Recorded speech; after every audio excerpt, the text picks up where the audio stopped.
when I was asked to present on something to do with community services, I was thinking, what should I talk about? And for me, I guess when I look back over the 15 years that I've been at Alzheimer's Australia WA, probably one of the most prominent and strongest things that I've been involved in is the transformation of our community centres, both here in Perth at Mary Chester Centre and down in Albany at Hawthorne House. And I got on that journey when I was in the Respite services 15 years ago, and have worked very closely with the staff over those 15 years, introducing the Eden alternative and looking at the outcomes of that for people living with dementia. So I wanted to share a little bit about that, and I guess touch on cottage respite generally, because I think it's an area that A, is massively underutilised as a service, and B, I think in the future, in my crystal ball gazing, I think there's going to be huge opportunities for providers in the future to look at cottage respite. I got a sneak peek at the draft of the National Dementia Framework, and it's very strongly listed in there as one of the key areas of development. And I also got a sneak peek at some of the other community service drafts that are out there, and cottage respite features really prominently in that as well. So I think any good business people out there from organisations should be looking at this as a model for the future, because I think there will be opportunities, and I think it's much needed. Let's talk about existing respite models. So what's the trouble with current respite? Well, imagine you've got dementia, and imagine that you're told that you're going to have to go away for a week because your family needs a break. Imagine the impact of that and how you would feel about that. And again, it's different for everybody, but a lot of the anecdotal experiences I've had is that for the person with dementia, that sense of abandonment can be really strong. And then when they actually are faced with the reality of the environment that they go to, that becomes significantly worse. And the anecdotal feedback from families, and we've got some really good strong research around this as well, is that often when the person comes out of respite, they're actually in a much greater state of ill-being than when they went in. And they can spend weeks and weeks and weeks just getting that person back to where they were before they went into respite. And the family say, well, it's just not worth it. There was a study done looking at the number of people that are assessed as eligible for overnight respite, and then the number of people that actually took that up, and it was less than 40% of people that were assessed as eligible actually went on to take up overnight respite. So it kind of tells us that the model's not working. Excuse me. So where's respite at the moment? Well, predominantly it's in residential care, and for a whole range of reasons, that model just doesn't work. Lack of familiarity. And again, imagine going from your own home where you control your front door to a residential care environment where you have virtually no control, if any. And so that just that gap of shifting is a really significant one for people. Doesn't work for providers because it's very expensive to actually hold respite beds empty. And so we're seeing less and less and less respite beds actually available because it's just not financially viable. Most permanent beds are running at around 85 to 95% occupancy rate. Most respite beds run at around 65%. So financially, it's a struggle for the providers as well to provide it. So I think we're getting a dawning realization that respite in residential care just doesn't work for most people. So what else have we got? Well, we've got overnight respite in the home, and I know there's lots of services who do that. And I think it can be effective, it can be useful. I guess the shortcomings of it are that it's usually only 1 or 2 nights because it is an expensive service to provide. It's often in a crisis rather than a planned situation. And for the carer, they are often actually not getting the break because it's actually taking place in the home and they feel they've got to go somewhere. And so that for them, that familiarity and relaxing of being at home isn't there. So we know overnights in the home, it has its place, but it's limited. And then we move on to cottage short stay respite. And I guess cottage short stay is nothing new. It's not a new model. We piloted it 14 years ago, I think was the official pilot of it. Unfortunately, despite the pilots being very successful, in my opinion, it stayed a pilot and the model was never really rolled out in any great amount of service available. So we've still only got a very few number of cottage respites available across Western Australia, which is a great shame. So, why does cottage respite work best, in my opinion? Well, I think the model itself as we've heard right throughout today, both from consumers and from professional experts, is that familiarity and a sense of relationship is absolutely paramount in the work that we do for people with dementia.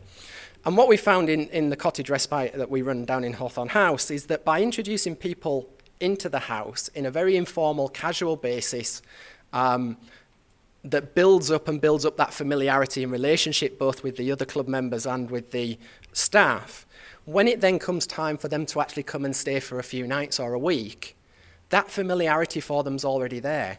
So it's not that big wrench from being at home to being in this totally alien environment. They're actually used to it, and they're used to the people, and it makes sense to them.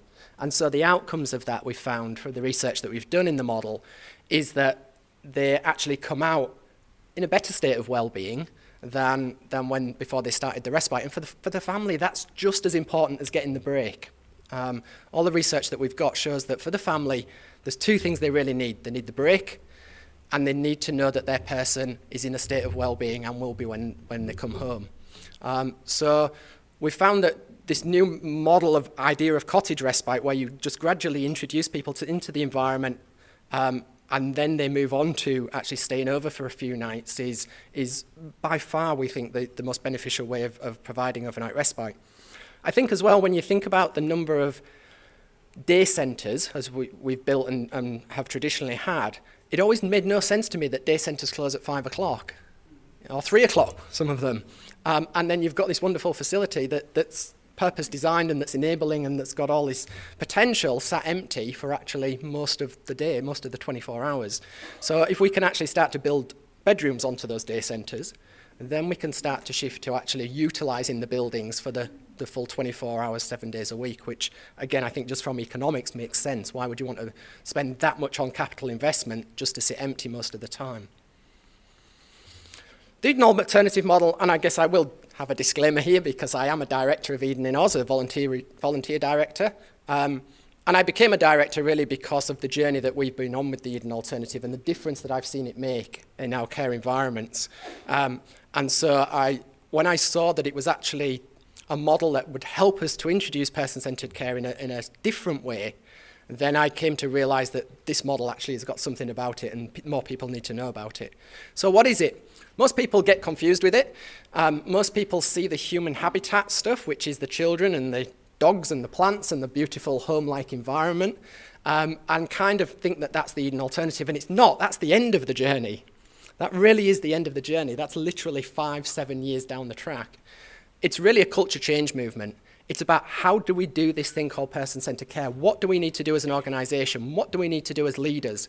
What do we need to do as a staff group to actually get people believing in, understanding and implementing person-centred care? And its focus is on leadership. We have a saying, and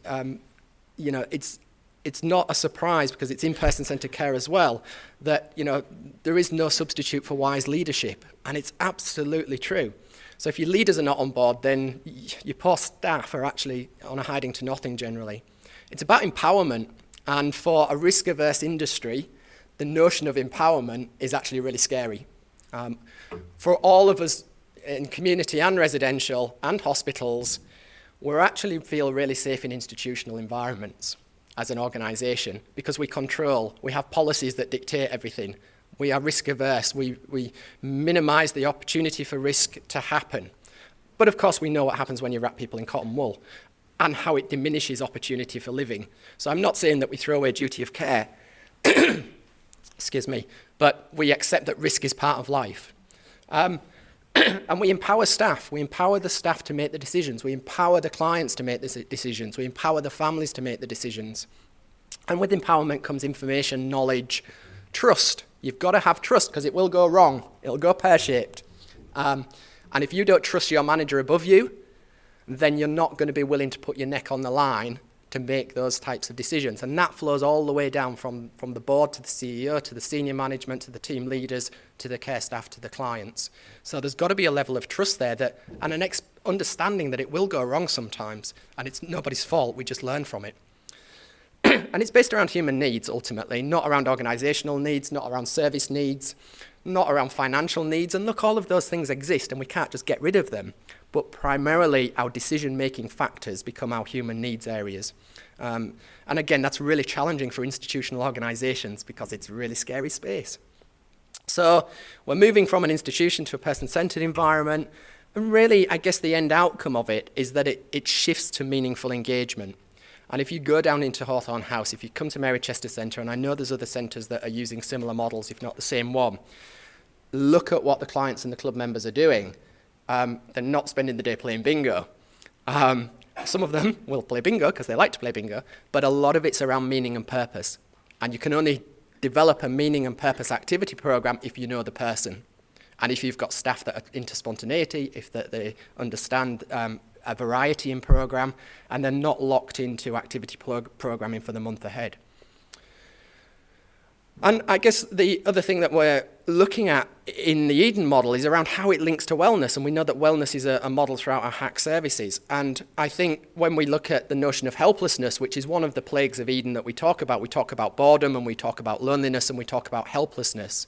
And the antidote to helplessness is to give and receive care. And so we look for opportunities for the clients and the club members to give care to each other, to care for themselves, to care for the environment around them. And when you start to move that, you can start to conceptualize what a wellness model means for somebody with dementia. So it's all linked together. I'm going to very, very quick through this because it's a work in progress. This is me trying to brain dump some of my thinking onto paper. But what we're looking at is, why do people say, well, we don't need the Eden alternative because we're person-centered, or we don't need person-centeredness because we've got Montessori, or we don't need Montessori because we've got Spark of Life? It kind of comes back to Heather's thing this morning about we're always looking for the next thing without really understanding the thing that we're on now. So I've been trying to understand that and trying to map it out in terms of where do these models all fit together. And this is an early brain map of that, I guess, where things like the Eden alternative and a person-centered approach is about the organization fundamentally. And it flows down, but it's got to start at the organizational level, and a commitment to really changing, to being a changing organization. And then person-centered principles comes in about the understanding the needs of the individual with dementia and the needs of our staff and how those two things interact. And then the engagement and interventions are the bit that then comes after that, which is around meeting those needs. So none of it sort of sits in isolation, they all sit together, but this is how I'm starting to conceptualize where the models fit together and why Eden is going to be really important for you to get your culture right to be able to do person-centered care. Finishing off with the outcomes, we've been doing some research in both centres over the years, and we've got some growing evidence base from other Edenising environments. And what we're seeing is higher retention in staff. Staff love to work in an environment where they're empowered. Duh.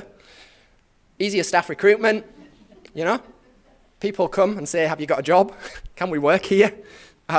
So in an industry that's struggling to get staff, you know, when you've got staff actually lined up and you've got a wait list of staff to come and work for you, then it tells us we're doing something right. There's a much greater client satisfaction and well-being out of it. And we've done dementia care mapping in the environments, and we've looked at dementia care mapping in our environment compared to some traditional environments, and the well-being levels are much, much higher. Increased community support, because Eden's really about the whole community. And I think if anybody's been to Hawthorne House, and if you haven't, they're always welcoming of visitors if you're down in Albany. The community linkage into there, they're part of the community. They don't sit in isolation like most aged care environments do, as this isolated spot in a suburb. They're actually a whole part of the community, and there's community links going on all over. They've got a huge volunteer base that helps out there from the community. The community's just raised $210,000 to build a new Hawthorne House. So there's a real strong community connection there. Improve family acceptance, as I said. Families, you know, when they see well-being in their loved one, that's where they want them to be. And last point, which I'll finish on, is in our brave new world of consumer choice, and again, I'm talking to the business and bean counters in the audience if there's anybody here, consumers are going to want to decide where they spend their dollars, and they're going to want to choose which services they want to go to. Now, do I want to go to a service where I'm going to sit all day being bored, or do I want to go to a service that's going to fill my life with meaning and purpose? I pretty much know where I'm going to spend my money. So my feeling is that as we develop care environments that people actually want, then people will choose them. So from a marketing and from a development point of view into the future, where consumers are deciding where they're going to go, then I think there's real traction in this as well.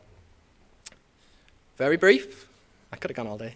But I just wanted to give you a taster. The best way to see it is to come and see it. Some people don't believe it until they see it, and some people don't see it until they believe it. Okay? We welcome you to come and see it. So if you want more information about the Eden Alternative, there's the website for Eden in Oz. We do have an associate training here next month, and there is a flyer for that out in the foyer. We have some information about our centres on our website as well. The DPP is very closely working to set up a placement program within our centres so that you will be able to come and spend time working in our centres and be mentored to really understand the model in practice, and that's for the future.